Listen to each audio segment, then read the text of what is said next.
যে 24 ঘন্টার নোটিশে আমাদের বিধায়ক অদিতি মুন্সির অনুরোধে তিনি এই সভা করতে রাজি হয়েছে। তিনি বিধাননগরে 3 কিলোমিটার পথ হেঁটেছেন, সবে গাড়িতে উঠেছেন। যে কোনো সময় 10 মিনিটের মধ্যে উনি পৌঁছে যাবেন। আমরা তাকে রাজারহাট গোপাল করে যথাযোগ্য সম্মান এবং অভ্যর্থনা দেব। আর কয়েকদিন পরে লোকসভার নির্বাচন, সামনের শনিবারে আমাদের নির্বাচন অনুষ্ঠিত হয়ে যাবে। তাই শেষ মুহূর্তে দমদম লোকসভা কেন্দ্রে তৃণমূল কংগ্রেস প্রার্থী হিসেবে আমি আপনাদের সবার কাছে ভোট প্রার্থনা করছি। দয়া করে দেশের কল্যাণে আপনারা জোড়া খুঁজিতে 3 নম্বরের মোতাবেক আপনাদের মূল্যবান ভোট দেবেন। এটাই আমার আপনাদের কাছে অনুরোধ। আমার দুর্ভাগ্য যে এবার বিজেপি, সিপিএম তারা কোনো তাজা টাটকা তরুণকে প্রার্থী হিসেবে দাঁড় করায়নি। তারা 2জন প্রার্থী দিয়েছে, তাদের 2জনকেই হেরো প্রার্থী বলা যায়।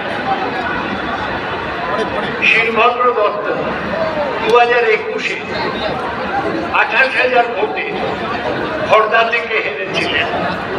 আর সুজন চক্রবর্তী 2021-এ 38,000 ভোটে যাদবপুর থেকে হেরেছেন। এখন আপনারা বুঝবেন, কেউ যদি মাধ্যমিক পাস না করে সে কি উচ্চ মাধ্যমিক পরীক্ষা দিতে পারে? শিলভদ্র এবং সুজন এরা মাধ্যমিক পাস করতে পারেনি, বিধানসভায় হেরেছে, এরা লোকসভায় দাঁড়াতে চাইছেন। এদেরকে অনুমতি দেওয়া আপনাদের উচিত হবে না। এই নির্বাচন যখন হচ্ছে, আমি তার আগে 2009 থেকে এই কেন্দ্রে জয়ী হয়েছি। 2009, 2014, 2019 3বার মমতা ব্যানার্জি আমায় মনোনয়ন দিয়েছেন। 3বারই আমি জিতেছি। 2009 থেকে 2012 আমি কেন্দ্রে মন্ত্রীও ছিলাম, সেটাও মমতা ব্যানার্জির কৃপায়। আমি 4র্থবারের জন্য দাঁড়িয়েছি। আর হয়তো নির্বাচনে দাঁড়াবো না, বয়স হচ্ছে। এই শেষবার আপনারা আমায় ভোট দেবেন না, এইটা আপনাদের জিজ্ঞেস করতে চাই। আপনাদের আশীর্বাদ, আপনাদের শুভেচ্ছা আমার একমাত্র সম্পদ। আমার অর্থ নেই, বংশ গৌরব নেই, আপনাদের ভালোবাসাই আমার একমাত্র সম্পদ। আর মমতা ব্যানার্জির শুভেচ্ছা আমার একমাত্র সম্পদ। তিনিই আমায় 4র্থবার মনোনয়ন দিয়েছেন।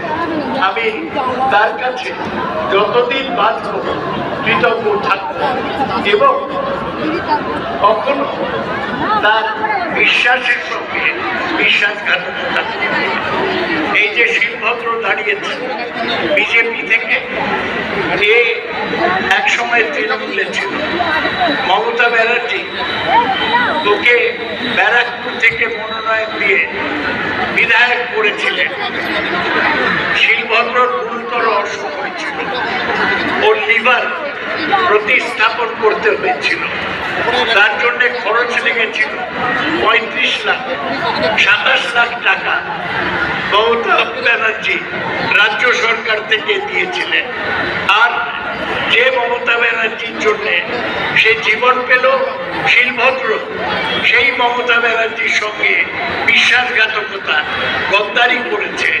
এরকম লোককে ভোট দেওয়া নৈতিকভাবে উচিত হবে না। আমি 5 বছর যখন ছিলাম, 3 বছর যখন মন্ত্রী ছিলাম, যে কাজগুলো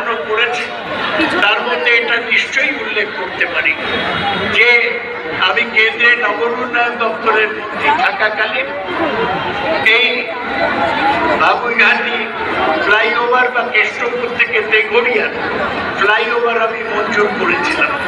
200 কোটি টাকা লেগেছিল এই ফ্লাইওভার তৈরি করতে। কেন্দ্র তার বেশিরভাগ টাকা দিয়েছিল। আমি বলতে পারি এইটুকু অবদান আমার রাজারহাট, এইটুকু আমার অবদান আছে। তাই আমি আপনাদের বলবো, আবার যদি আমরা বিজেপিকে হারাতে পারি, আবার আমরা শাসক দলে যেতে পারি, আমি আরো বড় প্রকল্প আপনাদের জন্য নিয়ে আসবো। এটাই আমার প্রতিজ্ঞা এবং প্রতিশ্রুতি। আমি তাই দীর্ঘ বক্তব্য রাখব না। এই নির্বাচনটা সৌগত রায়ের জন্য নয়, এই নির্বাচনটা দেশের জন্য। নরেন্দ্র মোদী যদি আরেকবার জেতে, তাহলে দেশে গণতন্ত্র থাকবে না, ধর্মনিরপেক্ষতাও থাকবে না। মোদী একটা হিন্দু রাষ্ট্র তৈরি করে নিজেই তার রাষ্ট্রপতি হয়ে বসবে, দেশে গণতান্ত্রিক নির্বাচন বন্ধ করে দেবে, সংবিধানকে একদম নষ্ট করে দেবে। সেই সংবিধান বাঁচানোর লড়াইতে সারা দেশে যে সংগ্রাম হচ্ছে তার নেতৃত্ব দিচ্ছেন মমতা ব্যানার্জি। আপনাদের মমতা ব্যানার্জির পাশে দাঁড়িয়ে তৃণমূলে ভোট দিয়ে এই সংবিধানকে বাঁচাতে হবে, এটাই আমার আপনাদের কাছে আবেদন। আপনারা জানেন নরেন্দ্র মোদী হচ্ছে জুমলাবাজ। তিনি বলেছিলেন যে 15 লক্ষ টাকা প্রতি পরিবারকে দেবে, দেয়নি। বলেছিলেন 2 কোটি বেকারের চাকরি দেবে বছরে, দেয়নি। বলেছিল ডিমনিটাইজেশন করে কালো টাকা উদ্ধার করবে, করেনি। এই মোদী জুমলাবাজ, মিথ্যেবাদী। এখন বিজেপির লোকরা বলছে যে পুরীর জগন্নাথ নাকি মোদীকে পুজো করে। এই ভণ্ড কাপুরুষ মোদীকে বা তার পক্ষের কাউকে ভোট দেওয়া উচিত নয়। আর আপনারা মনে রাখবেন, আপনারা একটু হাত তুলবেন। মমতা লক্ষ্মীর ভান্ডার দিয়েছেন, কারা পেয়েছেন একটু হাত তুলে বলবেন। যদি হাত তুলবেন কারা লক্ষ্মীর ভান্ডার পেয়েছেন। যদি মোদী আবার যেতে, তাহলে লক্ষ্মীর ভান্ডার মুক্ত করে দেবে। আপনারা কি সেটা মেনে নেবেন? হ্যাঁ না না?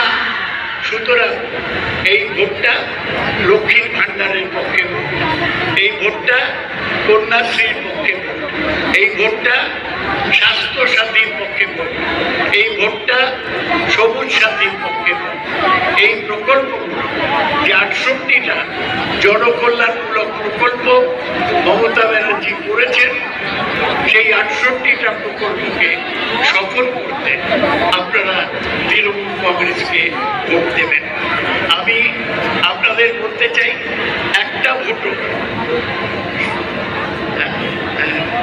আমি জানি একটা ভোটও সাম্প্রদায়িক বিজেপিকে দেবেন না। আর সিপিএম, তারা তো একটা শেষ হয়ে গেছে আদর্শ হিসেবে। ওদের এরপর মিউজিয়ামে রেখে দেওয়া হবে। ওরা শেষ বয়সে একজনকে নিয়ে এসছে, সে কার্বাইড দিয়ে চুল পাকিয়ে বড় বড় কথা বলছে। সেই সুযোগকে আপনারা একটা ভোট দেবেন। আপনাদের মূল্যবান ভোট আপনারা মমতা ব্যানার্জির পক্ষে দিন। আমায় সুযোগ দিন আর 5 বছর আপনাদের সেবা করা, আপনাদের পাশে থাকা। আমি আপনাদের এইটাই বলতে চাই যে আমার কোনো গায়েবী স্বার্থ নেই, কোনো পরিবার নেই। আমার যা পরিবার আছে সেটা দমদমের মানুষ। আমি আপনাদের কাছে বিনীতভাবে ভোট ভিক্ষা করছি, ভোট প্রার্থনা করছি।